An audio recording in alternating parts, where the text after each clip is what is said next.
नमस्कार, मैं doctor Anamika, gynae and fertility consultant from Midas clinic. आज हम बात करेंगे ट्रांसवेजाइनल अल्ट्रासाउंड की।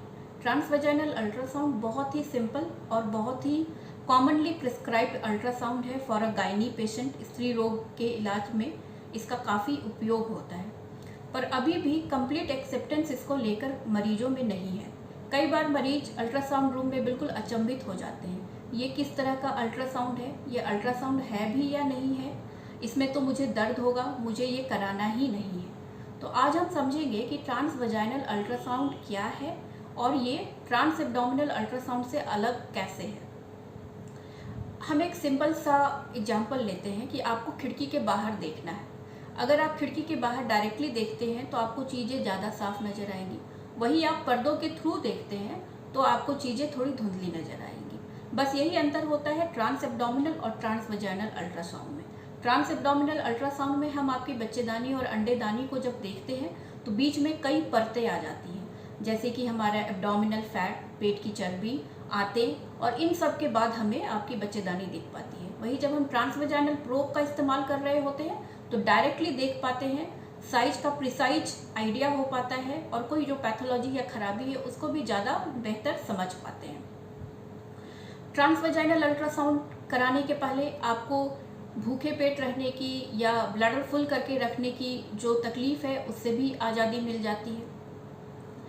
किन रोगों में इसको किया जाता है, क्या इस्तेमाल है इसका? स्त्री रोग या गायनोकोलॉजी में बच्चेदानी, अंडेदानियों से कंसर्न या सर्विक्स, बच्चेदानी की मुख से कंसर्न किसी भी बीमारी को देखने के लिए इसका इस्तेमाल होता है, जैसे fibroid, adenomyosis, endometriosis, ovarian cyst, ovarian malignancy, endometrial malignancy, इन सब को हम इससे इवैल्यूएट कर सकते हैं। जब आपको बच्चा ठहरा हो, जब गर्भावस्था के दौरान अर्ली प्रेगनेंसी में इसका उपयोग बहुत ही फ़ायदेमंद होता है, क्योंकि इससे हमें सटीक बच्चे की उम्र का अंदाज़ा लगता है, उसकी लोकेशन का अंदाज़ा लगता है, और कार्डियक एक्टिविटी ट्रांस एब्डोमिनल के कंपैरिजन में हम जल्दी इसमें डिटेक्ट कर पाते हैं।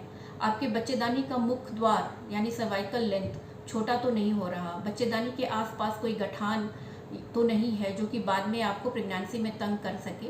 इन सब चीज़ों का बहुत ही सही अंदाज़ा लग पाता है, और ये एक वरदान है हमारे इनफर्टिलिटी के पेशेंट्स के लिए। डायग्नोसिस से लेके मैनेजमेंट तक ट्रांसवेजाइनल अल्ट्रासाउंड बहुत ही उपयोगी सिद्ध होता है। शुरू से ही जब हम सेकेंड डे ऑफ साइकिल पे इवैल्यूएशन करते हैं कि दिक्कत क्या है, फिर बाद में हम अंडेदानियों में अंडे बन रहे हैं कि नहीं उसकी मॉनिटरिंग करते हैं, फॉलिकुलर मॉनिटरिंग, या फिर ट्यूब्स खुली हैं कि नहीं उसके लिए टेस्ट करते हैं, SSG या सोनोसल्पिंगोग्राफी। इन सारी डायग्नोसिस के लिए ट्रांसवेजाइनल अल्ट्रासाउंड हमें हेल्प करता है। जब हम ट्रीटमेंट की ओर आगे बढ़ते हैं तो IVF के वक्त जो हम एग पिकअप करते हैं चीज़ों के लिए ट्रांसवेजाइनल अल्ट्रासाउंड बहुत उपयोगी है। ट्रांसवेजाइनल अल्ट्रासाउंड को लेकर जो सवाल होते हैं मरीजों का, उसका जवाब देना ही इस वीडियो का अल्टीमेट मोटो है। हम यही चाहते हैं कि जो भी सवाल हैं आपके वो सॉल्व हो जाए।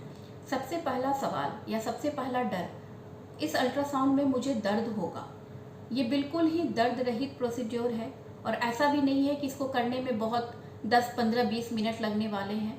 मुश्किल से 4 से 5 मिनट में आपके कंप्लीट बच्चेदानी और अंडेदानियों का इवैल्यूएशन हो जाता है, तो घबराइए मत। दूसरा सवाल, इसके साथ मुझे ब्लीडिंग तो नहीं होगी बाद में? अल्ट्रासाउंड करने के बाद कोई ब्लीडिंग नहीं होती है। ब्लीडिंग या स्पॉटिंग सिर्फ उन्हीं मरीजों में होती है जिनको ऑलरेडी इसकी तकलीफ होती है, जैसे कि जिसको पेल्विक इन्फेक्शन हो, नीचे वेजिनाइटिस हो या कोई पॉलिप हो, उन मरीजों में स्पॉटिंग हो सकती है, बट ये अल्ट्रासाउंड के कारण नहीं है, उस बीमारी के कारण है। तीसरा, क्या इसको हम मासिक के दौरान करा सकते हैं? बिल्कुल करा सकते हैं। मासिक के दूसरे दिन पे इसको करना ही हमारा एम होता है, जब हम इनफर्टिलिटी के लिए आपका इवैल्यूएशन कर रहे होते हैं, या फिर PCOD है कि नहीं इसको बेस्ट देखना चाहते हैं, तब हम इसको सेकेंड डे ऑफ साइकिल पर ही करते हैं। तो अगर हम इसको मासिक के दौरान करा रहे हैं तो क्या जब हम टैम्पॉन या मेंस्ट्रुअल कप का इस्तेमाल कर रहे हैं तब कर सकते हैं? मेंस्ट्रुअल कप या टैम्पॉन्स आपको हटानी होगी, उसके बाद ही हम ये ट्रांसवेजाइनल अल्ट्रासाउंड कर सकेंगे। उसके बाद सवाल आता है कि मेरी गर्भावस्था चल रही है तो क्या ये मेरे बच्चे को हार्म करेगा, क्या इसके कारण मेरे बच्चेदानी का मुख खुल जाएगा? ऐसी कोई तकलीफ आपको नहीं होगी। आईवीएफ के मरीजों में भी अर्ली प्रेगनेंसी इवैल्यूएशन में हम इसी का इस्तेमाल करते हैं। ये बिल्कुल ही सेफ है आपके अर्ली प्रेगनेंसी के लिए। तो निसंकोच आप ट्रांसवेजाइनल अल्ट्रासाउंड अपने बच्चे की इवैल्यूएशन के लिए कराइए। अगला सवाल, इसमें एक वजाइनल प्रोब का इस्तेमाल हो रहा है और यही प्रोब बाकी मरीजों में भी इस्तेमाल हो रहा है, तो क्या मुझे इसके कारण इन्फेक्शन होगा? आपको इन्फेक्शन बिल्कुल नहीं होगा। ये डॉक्टर की भी जिम्मेदारी है कि आपका इस बात से बचाव करे। कोई भी ट्रांसवेजाइनल प्रोब डायरेक्टली इंसर्ट नहीं किया जाता, उसके ऊपर कॉन्डम की एक सतह होती है जो कि स्टेराइल है और आपको इन्फेक्शन से बचाएगी। हर मरीज के लिए उसको सैनिटाइज करके दोबारा से उस पर कॉन्डम लगाया जाता है। आई थिंक ट्रांसवेजाइनल अल्ट्रासाउंड से जुड़े आपके जो सवाल हैं उनका जवाब आपको मिला होगा। आप निर्भीक होकर इसका चुनाव कीजिए और अपनी मदद कीजिए आपकी बेस्ट डायग्नोसिस और मैनेजमेंट में।